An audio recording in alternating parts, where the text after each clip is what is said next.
Hey, what's up? It's Matt. We are back with another expert roundup, but also a future restaurant author convo. Peter, what's going on? Hey, Matt, how are you doing? Doing great. Thanks for having me on your great program. You're welcome. I appreciate you. You really bring a lot of value, by the way. I've been watching all your other material, and this is an honor to be here. No, I appreciate that, and it's always good. I have these expert convos, and then I also have author convos, and you're both. The book comes out soon. Yes. Tell us about your book coming out, and then also your background. Yeah, so maybe I start with the story because that will provide a lot of context for the book. So I used to run the Asia division of a publicly traded hospitality company, and I had about 1,500 employees under my belt and a bunch of restaurants in Asia, and it was just a frustrating experience. I think I experienced what a lot of restaurateurs have figured out over time, and that is it's really hard to make the math work, right? And so I started to do some research on restaurant math, but focused on growth more than anything else. Okay. And what I started to see is that when you look at sort of the three columns of restaurant growth, you know, new customers, conversion rate, and your diminishing rate of your existing customers, almost none of us make the math work. That's really the bottom line. And really only our leaders are making the math work. And so I started to wonder whether or not I could figure out what was driving the math of our leaders differently than the rest of us. And so this book is really based on a decade of research into what I call our restaurant heroes, meaning the leading independent chain restaurant brands around the world. And the idea behind my research has been to try to understand what principles they all have in common, whether you're Noma or McDonald's or any one of our other sort of category leaders, that drives new customers, drives conversion rates, and reduces the diminishing rate of customers that most of us experience to actually keep our levels of growth pretty flat. Okay. So very much growth principle based. And then I teach that to restaurateurs, and I help them translate that into strategies for their businesses so they can position themselves appropriately. Okay, awesome. Yeah. And the book Restaurant Strong digs into some of those. I guess I think I saw uncommon or unconventional growth patterns or habits. Yeah, really, it's what I've figured out is when we all open up, right? We open up, we start to grow like this, and then we sort of taper off after a couple of years. Honeymoon.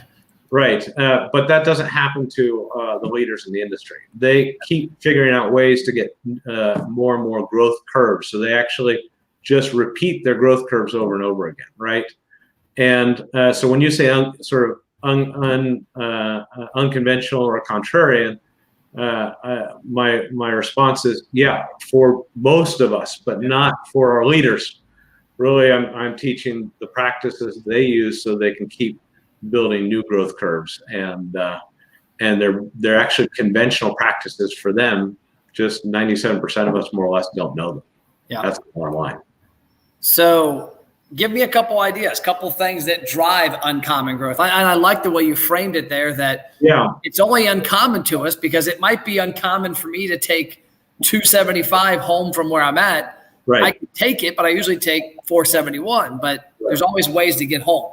Yeah, so there's a core practice to it, and essentially think about a typical restaurant that you enjoy, somebody in your marketplace, and they opened up with a business model and a formula and a look and feel and a product mix, and they did this to appeal to their market, and everybody was happy, right? But why is it that they taper off? The reason they taper off is that they engaged the market initially and excited the market. Somebody's new in town, they're doing something that we haven't seen before, and that novelty wears off, because novelty always wears off, right? Once we've experienced something a couple times. Unless you're Chick-fil-A. Yeah, well, we'll go to that example. So what Chick-fil-A or Starbucks or McDonald's or Noma or Momofuku or the French Laundry have done is they have figured out how to re-engage customer excitement time and time and time again. And the way they've done that is rather than just opening up a restaurant with a particular formula, they open up a restaurant that has a development path, okay, where they can continue to innovate along the path, right? So the best known example in terms of lingo that we all use would be Starbucks is a third place, right? That's what they aspire to be, the best third place. But that opened up a development path of theirs for innovation for a lifetime, right? And every time they innovate along that path, they're the first ones to really put fast Wi-Fi. More people came in. They put in tables where you could put 2 or 4 laptops. More people came in. They designed their menu to accommodate different types of people hanging out, because being a third place is about a hangout place, and so forth and so on. They just had a path of innovation that they opened up for themselves. And most restaurants never open up that path of innovation. They come up with some tactical decisions that aren't really based on a development path, and they get stuck. They don't know how. They don't have a system for creating excitement, time and time and time again. And Chick-fil-A is the exact opposite, right? They are always innovating along a couple different paths of theirs to continue to excite the market time and again. You know, I think one thing too that is in there, and this leads into what you're talking about. You know, we deal with a lot of restaurants on a marketing standpoint. Right. And we see 2 very common trends. Number one, people open an independent restaurant and they do not actually think about what it's going to take to get people to walk in. They design the greatest menu. They have the greatest interior. They pick a good location. They don't budget for marketing, and they don't have a plan. Like, this is what we're going to say 6 weeks out to 6 weeks after to 6 months after. The other side of it is what should happen, but it doesn't, is a lot of franchises don't even have that. So businesses buy a franchise thinking, okay, I'm going to buy XYZ franchise. They've got it all figured out. Well, then the franchise opens up, and sometimes they have a little buzz to them, and they get some PR. They get in that thing called the newspaper, which the other day I saw a guy carrying a newspaper the other day, by the way. I got a kick out of it. But they get a little PR, a little buzz, and then that honeymoon is gone because there's nothing. There's, like you said, there's no plan of attack that's like, hey, this is what we're going to do. This is why we're going to do it, and this is how we're going to do it, like that third stop. Right. And that really blows me away because, I was at the franchise finance what was it called? The restaurant finance conference in Vegas a few years back. Yeah. And I'm in the middle of the room and I'm looking on each side. And left side was about 100 different franchises. You could walk over and buy a franchise. Right. On the right side was about 100 different banks or financial institutions you could go over and get a couple $1 million from. Right. And there was no intersection in between of, okay, what's the plan to make this thing work or to make people know that we exist, kind of like the Chick-fil-A's do, and like Raising Cane's does a great job up here opening stores, and Starbucks, of course.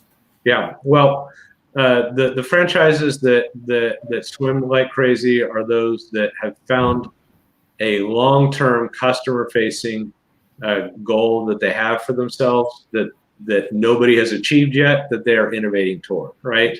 And franchises that don't swim well are those that had good economics in their business, but they never had that development path. And that's just the bottom line. So, the other obvious one for everybody would be McDonald's, always going to be on the cutting edge of being the fastest, lowest price player in the market, and they are innovating in that direction always. They are moving in that direction as the world changes, right? And their processes are always getting more and more efficient as a result. That leaves them a development path that can go on forever, right? Yep. If we look at Momofuku, David Chang with the noodle bar was a very tactical guy until he realized that, wait a second, the cuisine of Asian Americans is also American cuisine. Why is it that when we think about American cuisine, it's only based on its European or African culinary roots and not based on the roots of other types of Americans? And so I'm going to make my own version of American cuisine where I'm going to throw in, rhubarb and labneh and Szechuan peppers all on the same table, right? And this is going to give me a development path to experiment a new identity for American cuisine, right? That I just goes on and on and on. And that same identity that he was exploring led him to be able to open up all those restaurants with that same exact concept of exploring the culinary roots of all Americans. So we all need to find that path for ourselves. Otherwise, we don't have the ability to keep bringing in new customers at high rates like we had in our early days. And we don't have the ability to be so sticky that we don't lose customers out the drain, right? And eventually our new customers and our diminished customers start to even out, and we don't have much of a growth path anymore, right? And that's really the bottom line for everybody. Big time. Now, this is a question that came up to me this morning, actually, in a conversation, and it's an aspiring franchise. I guess they open up in about 4 or 5 months, and we were talking about a couple locations they know about that we worked with after they opened. And we talk about how this store opened at $28,000 a week, and now it's down to $12,000 a week, and it goes boom, boom, boom, boom, boom, boom, and just kind of gets out. Like, why does that happen? And I always tell them, and like, I'm not an expert on it, but I've seen the stores we worked with that hired a marketing firm or had a marketing plan for 2 or 3 months before the opening. Right. Slowly built into it so that when the grand opening came around, there was a lot of buzz, but they kept the exact same thing going and just kept rocking with it. They had a theme. What have you seen that can help restaurants, like some specific tangible ideas that restaurants can do to, I guess, maybe keep the honeymoon or don't have a honeymoon, open up and stay steady? Well, I don't know much, okay? And what I do know is that if you cannot innovate in a way that speaks to the market in which you are ahead of some curve, you're eventually going to stagnate, and that's just the bottom line. So those restaurants have that problem. Sure, you can get marketing, you can get your marketing really, really dialed in, and that's extremely important. But that works even better if you are highly marketable, and you're developing products that are highly marketable. And to develop highly marketable products, you need products that are actually unique to yours and ahead of the curve. So let's take an example here. Papa John's, right? They're trying to grow their day part business, and they couldn't be ahead of any curve at all if they did what all the other pizza places were doing. So they couldn't do calzones, right? And they couldn't be ahead of a curve if they did Subways like their other type of day part competitor does in their price range, right? So they had to come up with something new, and they came up with these papadillas, which are pizza bread, folded over into open-faced sandwiches with a bunch of unique flavors. But it's something that is uniquely theirs that they've developed into a platform food that they can now lean into, and they have highly marketable products. And then the marketing gets a lot more effective as a result. Without that, if they had been trying to market calzones or Subway sandwiches to fill up their day part business, the marketing ROIs would have been really tough, right? They blend in. Exactly right. And so positioning is the absolute critical part of our business, and positioning ourselves in a way that's fluid, where we can walk in a particular direction and find new innovations is the bottom line of great and uncommon success. Yeah, I think I call that the Hemi effect. Is that when Dodge came out with the Hemi, or the name the Hemi? We used to have a Hemi engine. Yeah, I mean, it was. I've heard people, I got it. It's the Hemi. I'm like, well, it's not much different than that. It's just named a Hemi, but they brought a different angle out to it, and I've seen that over and over in different technology. And the restaurants, just everybody tries to do the same thing. There's a restaurant in our area here in Northern Kentucky named Barleycorns that has what's called dock style buffalo wings. Everybody else has buffalo wings, right? And they have buffalo wings, but they have this one version called the dock style, which is basically double fried. They fry it, they put it in sauce, they fry it again. It's extra crispy. They have great homemade blue cheese. They don't have the little lid that you got to pull off of it. Right. And it's something that makes them stand out, and they always have. I've been going to going to Barleycorns getting buffalo wings since the 80s. They were the first place to have them here. But that dock style wing they have now, I hear it all the time from my kids and from their friends. If they want dock style wings, they go to Barleycorns. Nobody else has them.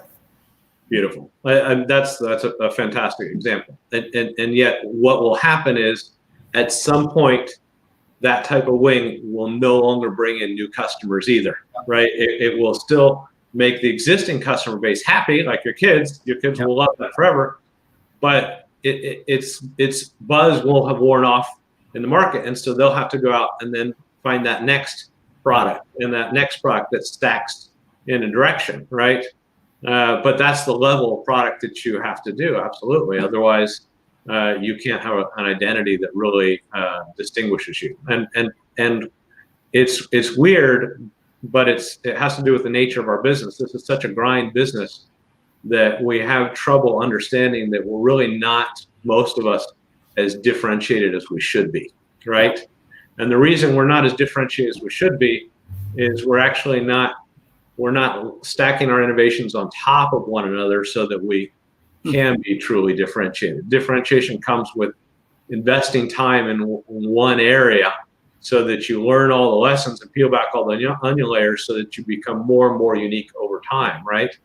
And without it, you can never really be truly differentiated, and that leaves us all flat. I love it. So how can people work with you? I got your website up, by the way, here. Yeah. How can people get in touch with you? How can they work with you? What do you help them? So couple ways. They can just go to the website, LeSar.com. There they can register to be notified when the book comes out. It should be coming out in late April. There's a little link in there. They can go into one of our Facebook groups. I'm the founder of several groups. One of them is the League of Independent Restaurant Owners. You can also look for that group. Okay. There's about 23 or 2,400 restaurant owners of independent restaurants in there that collaborate all the time, and you'll hear a lot more about me in there as well. In fact, we have a marketing and sort of growth call coming up. Nice. This coming week. It's free for members. So if you go in there today, you can sign up for that right away in the announcement section. And yeah, just start there, and you'll get into the ecosystem, and we'll start to communicate a little bit about what's really important to position yourself to be highly marketable and to figure out a way to innovate in a direction that can make you a lot greater in terms of your outcomes than you are today. That's the bottom line. Cool. Well, yeah. I love it. Well, I appreciate your time. I hope the weather gets really cold in Florida. Where you're at. Not going to happen. Tampa, one of the three times I've been in Florida. This time last January, we went to Florida for an event. My buddy Chris said, hey, come to Jacksonville. We're going to have an event down here. We want you to be involved with it. You can bring your event to the warm weather versus Cincinnati. We get down there, it's 40 degrees. And I'm like, okay, it was like a Ponzi scheme or something. Yeah. So we're going to I'm in Tampa, folks. We're going to have a perfect Tampa Super Bowl. In terms of weather, it's, going to help out the Bucks. We'll see what happens. There we go. Well, hey, Tom Brady, Mr. The GOAT, man, Mr. Super Bowl. I think my son said the other day that if this was his last year, he'd be in 48% or 46% of the seasons he's been in a Super Bowl. That's just incredible. Yeah. That's ludicrous. That's ludicrous, but it's wonderful. Yep. Yeah. So, Matt, I really appreciate your time. Again, you're a valuable spot in this industry, and just keep rolling with it, man. Cool. I appreciate your kind words. Thanks, Peter. Yeah. Okay. Take care, buddy. Bye. We'll talk soon. Bye-bye.